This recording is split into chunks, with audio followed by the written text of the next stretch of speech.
अगर इजहार राय होता और उसकी कदर होती, मैं यकीन से कह सकता हूं कि हमें 1971 में पाकिस्तान टूटते ना देखते।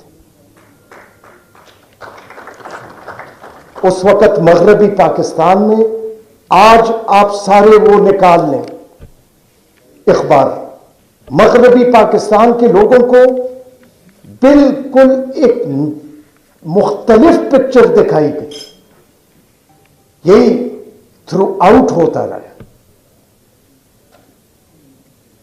लेकिन ये हर एक को अपने आप से सवाल पूछना चाहिए कि हम किस तरफ जा रहे हैं। आज भी क्या हम असूलों पे बात कर रहे हैं? क्या हम असूल पे खड़े हैं, या हम जितने पोलराइज सोसाइटी हो गए, हम अपनी मर्जी के फैसले भी चाहते हैं, हम अपने मर्जी की गुफ्तगू भी चाहते हैं। इज़हार राय बहुत बड़ी चीज है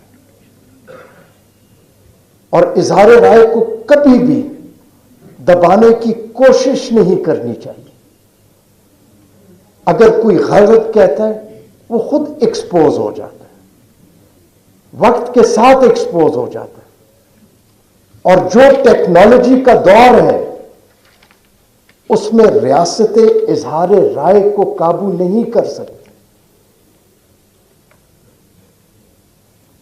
आज कोर्ट रिपोर्टर्स जो हैं, कोर्ट रिपोर्टर्स के लिए एक नया चैलेंज भी है, क्योंकि वो सिर्फ कोर्ट रिपोर्टिंग नहीं करते, वो वीलॉग्स भी करते हैं। वीलॉग्स में कमर्शियल